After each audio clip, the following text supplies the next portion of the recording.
Okay, so my name is Álvaro Barbero. I work at the Instituto de Ingeniería de Conocimiento, which is a medium-sized institution for data science here in Madrid. And well, this is a short talk, so what I'm trying to do here is to give you some points of interest about some ideas about how semantic embeddings are being used nowadays, and what interesting ideas are appearing in academia that I guess will be applying in the near future in the industry as well. Okay, so first I will start by talking a little bit about philosophy, we could say. So let's think about how do we see the world. Okay, so the world might be very complex, but when we think about worldly stuff at a conscious level, usually we think that generally things tend to work linearly. And what this means is that we try to understand the world in terms of very simple correlations, like the idea that, well, if the more money we have, the better, the bigger house we have, the better, so this kind of stuff. So, well, that's easy to understand, but well, I can't really say that the world in general works like this. And if we actually resort to classic philosophers, well, Aristotle said that the moral virtue is a mean. And this makes sense also in a lot of situations. So we are talking here about convex correlations. What this means is that, so for instance, if you eat very little food, that's not really good for your health. But if you eat too much, that's not good either, okay? So the ideal point is in the middle. So, okay, now we have a little bit more difficult way of seeing the world. But we have to think a little bit more to understand it in this way. But this seems to make some sense.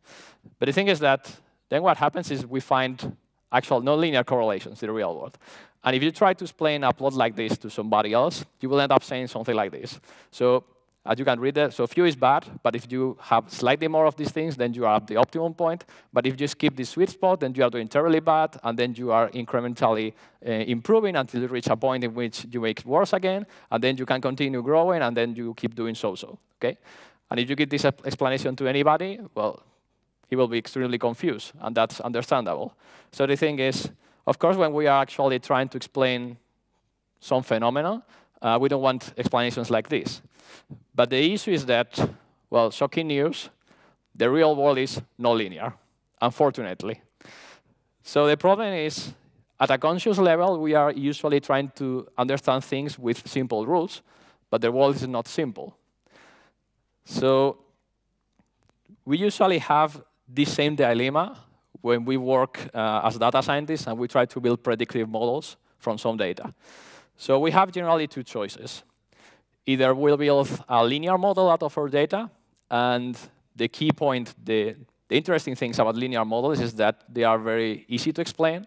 So I can build a model with the data that a client has provided me, and then I can explain easily to him that these variables are the ones that have the most relevance in this problem, and give let's say, give some interpretation that is easy to communicate, easy to understand.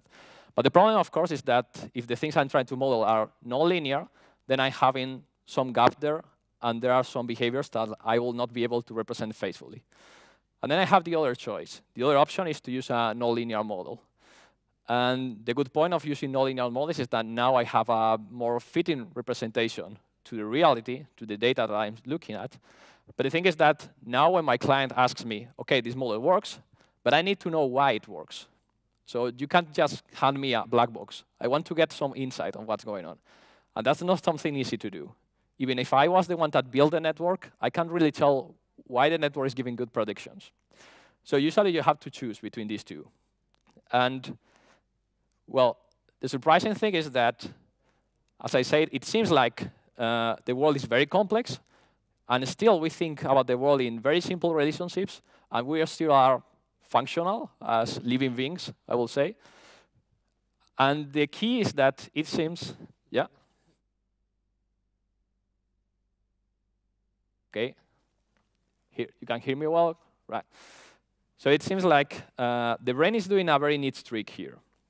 So what seems to be going on is that the observations we take from the real world, when we are looking at something, like getting input from our retina neurons, or we are hearing something or touching something, this information is very low level, and it's very highly nonlinear. But it seems like the brain We still don't know exactly how, but does some kind of multi-layer nonlinear processing. And at a conscious level, it seems that things are, I will not say maybe linear, but everything seems natural. Things that are actually very complex seem easy to us. So let me give you an example.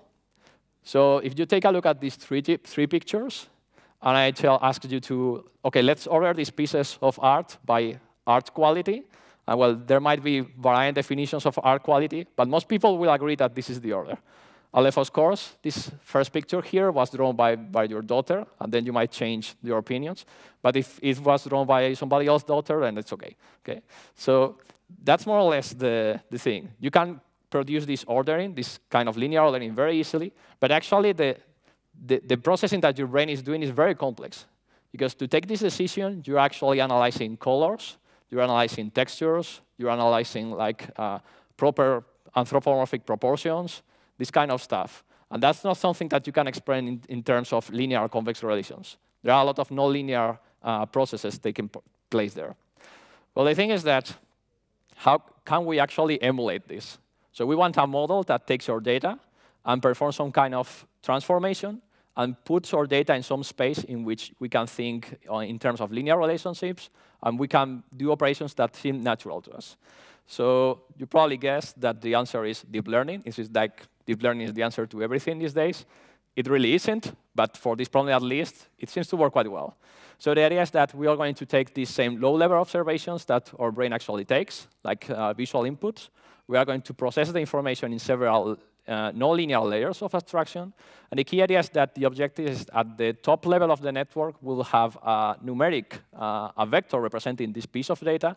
And in this embedding space, linear relationships or convex relationships work very well. So far with the philosophy, let me give you some key methods that seem to be exploring these possibilities. Okay? You'll see that all references are in the slide, so if you want to check further information, you can follow the links later. Okay? So probably the most famous technique applying this idea is word-to-vec, and I think this was previously discussed in some of the other sessions today. But for those of you that haven't heard of it before, basically the idea is that you have a large corpora of unlabeled text, and you build a neural network that tries to tell apart phrases that come from that real corpora and phrases in which you are replacing one word with another random dictionary word. Okay?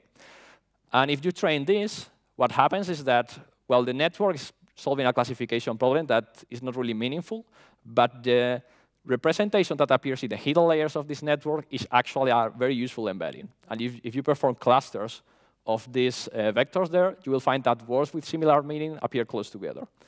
And you can actually do something that has come to be named semantic algebra, which means that you can compute very simple semantic operations of these words. So the idea is that, for instance, here, we have the word king. And what you will do is take the vector representing the word king, subtract the vector representing man, then add the vector woman. And then the vector that you get as a result of this operation is quite similar to the vector representing the word queen. Okay? So you are computing like mathematical operations with meanings. And you can get some very funny results here. Like, for instance, you do Obama minus USA plus Russia, you get Putin. I have to test what happens if I put, well, Hillary here or, well, you know, this new president that you have now. And I don't know what will happen. And there are, for instance, now since we are in big data Spain, if you use paella minus Spain plus Italy, you get risotto, which makes a lot of sense to me. Or if you are into football, Cristiano minus Madrid plus Barcelona, you get Messi. Okay? So that makes a lot of sense. And you can do this thing not only with meanings, but also with verb tenses. Okay? So here you have a verb, an irregular verb like fall, and there is a particular operation that takes you to the past tense, fell, and then to fallen, to past perfect. And then you can repeat exactly the same operation with a different irregular verb, and you will get the correct tense. So draw, drew, drawn, take, took, taken, and so on. You can do this with one language, and you can do this with several languages.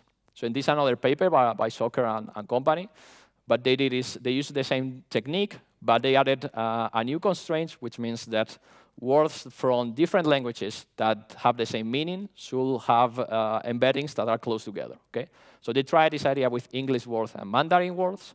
And what happens here is that, well, you do get words together that have the same meaning. If any of you speaks Mandarin, you will see that this makes sense. But to give you an example, so we have the stop word here in English, and this Chinese symbol here is actually the stop symbol that you might find on roads. So this kind of makes some sense. And the key idea is that the network was not told that these two symbols have the same meaning. It inferred it just from looking at other relationships between the two languages. Okay? You can go one step further and work not only with words, but with phrases. A phrase is essentially a sequence of words. And here, the methods that are into fashion today are what are called recurrent neural networks, and especially the networks that feature this particular kind of neuron, the LSTM neuron, long short-term memory block. And what they do is that they will take each word at a time and process in this recurrent network. And when the sequence is finished, it will produce a single vector for the whole sentence that kind of express the meaning that is appearing in that sentence. So for instance, if you perform clustering of sentences again using these vector representations, you will find things like this. So this sentence, I was given a card by her in the garden, appears close together to in the garden she gave me a card, and she gave me a card in the garden. So they have the same meaning, but the way they are written is quite different. So it might be passive conjugation and so on, but the model can do it. Okay? So it seems like for us it's quite natural. We see naturally that these phrases have the same meaning, but the model is doing the same, well, maybe not the same, but it's doing all the heavy lifting of these nonlinear transformations to show us that these sentences should be close together. Okay? You can go one step further and work at the level of full documents. And if you compute clusters of documents using these vector representations, you will see that books from the same authors appear close together. And this kind of makes sense, right? Because the same author usually uses the same kind of words or deals or talks about the same topics. So this works surprisingly well. And you can also do this not only with text, but with different kind of media. So for instance, this is a very famous algorithm that came to fashion last year, which is called Neural Style by the group of Gates et al. And what they did is that they used deep convolutional network to extract artistic style from a picture. And the idea is that once you have this, then you can actually perform linear combinations of different styles. And to show you this, so let me show you this video. Let's see. OK, I will have to hit. So this video was published in a post by Google Research recently. And they have not yet, at least as far as I know, explained how they perform this transformation. But what you are doing, what you can see here, oh, you can see it. OK, now. So now you see it. So the idea is that you have these sliders over here, right? And with these sliders, you can control the amount of different styles that are going to be transferred to this video. Let me show that again. OK? So you can take this video and say, well, I want this picture to be more Van Gogh or be more like, I don't know, in the style of the Great Wave or whatever other style you might input. And this is so when I saw this, I was preparing this presentation, I thought that, well, this is the ideal example that I want to showcase here. Because this transformation is very complex. Like understanding a particular artistic style and then blending it with a different style is a highly nonlinear transformation. But through the neural network, the only controls that you see are linear sliders. And just by pulling this, you can perform these transitions, these highly nonlinear transitions, but you only see the linear part. So the case is that the network is hiding all the complexity for you. It's doing all the heavy lifting, and then you can do things intuitively, like mix this style with this style in this proportion, and it just works. Okay? So as another example, and this might have more practical applications.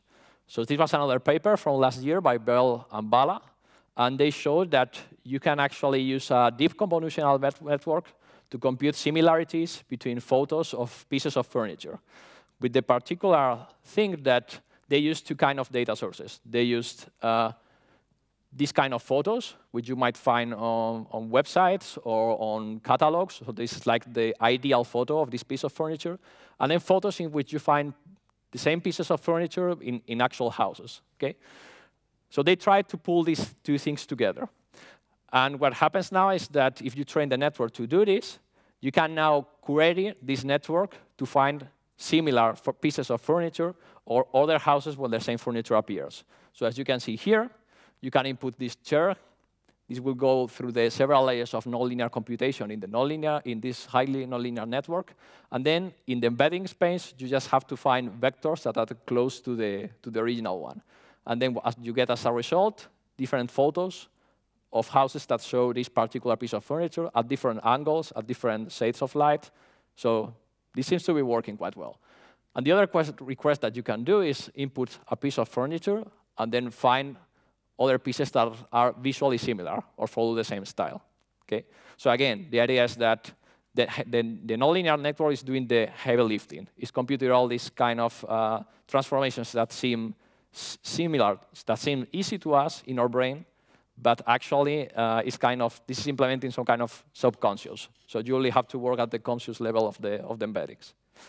So what's my take-home message for all these examples? Well, the idea is that what we need to realize is that, well, reality is highly nonlinear. We might not realize this at a conscious level, but if you think a little bit about any kind of phenomenon appearing in nature, you will realize that that's true. And it seems like with these deep learning techniques, we can actually abstract this complexity away. And once we have the data in a new embedding, we can actually work in linear or convex terms. We can exploit these relationships in a very simple way. But maybe the most surprising fact about all this stuff is that it's free. So what do I mean by this? All the papers that implement these ideas are publicly available, and you actually can find code implementations of this in TensorFlow or in other deep learning libraries. So actually, the only thing you need to do is you want to try this in your particular data science projects is just look out for the papers or take the code, make your modifications, and well, keep contributing to this field of deep learning. So that was my key points for today. And if you have any questions, I will be glad to answer them. Thank you.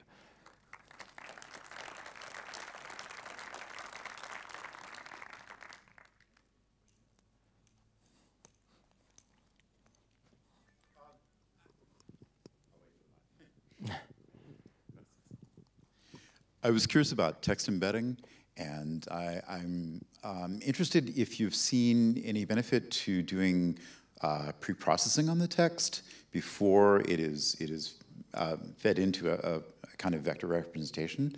So for instance, doing noun phrase chunking or other types of phrase detection instead of just taking the raw sequence of words. Okay. So the question, I guess, is if adding some kind of text processing is useful for all this embedding procedure. Well, I think it is, because well, there is this trend that we are trying to pull all the let's say all the weight in a data science project into the neural network, and more, I think that that's becoming more possible. But the thing is that we as humans have a lot of let's say prior knowledge about how the world works. So if you perform, there are transformations of the text that are very simple, like removing stop words or like getting stems of words and these kind of things that are very cheap to do, and they also make the work for the network more easy. Okay? And the same applies to images. So if you make sure that images are properly scaled and you provide the network with several examples of the same object with different points of view and so on, then you are making life easier for this network. Of course, the way I have explained this is like the happy ending of the tale, because usually to train these neural network models, you need a lot of patience, let's say, and to input a lot of data and to try different parameters, hyperparameters, and so on. But then if you manage to make it work, the embeddings that you get as a result can be quite useful. Yeah.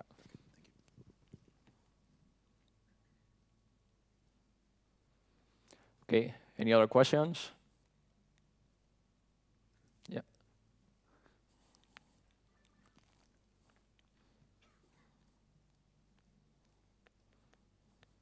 Okay, you have just mentioned the word patient. I would like to know a little bit more what it means. I mean, for a neural network, what will be the steps to improve the performance? Okay, so you're asking about what steps you need to follow to ensure that the network will perform properly? Yeah, right. In 30 seconds. Okay, in milliseconds. Well, most of the work here goes into the training phase. Okay, one good point about neural networks that other kind of machine learning models don't have is that usually they tend to compress the model a lot. So in comparison with, I don't know, like random forest, for example, or support vector machines, where usually your model will grow in the size of the data, in neural networks, you can actually build quite small models using a lot of data. But of course, the smaller the model, you will have performance constraints, right? Well, not performance, but accuracy, let's say. So the thing is that probably nowadays, if you want to exploit very large network models, you will have to resort to GPU computing or these kind of tricks that are used to accelerate all these computations. But I will say that, so for instance, I think, well, the video I have shown before of the styles interpolation by Google, this can take place in real time. So you can feed the video in real time, and then you get this interpolation of different styles. So even if you are computing several layers of nonlinear calculations, they can be quite fast. Okay. So it might depend on your application, but well, my answer will be that there might be neural net models that are very, very large, and that's going to be computationally costly. But you can also build small models that will favor speed over accuracy. Yeah. Okay. Any other question?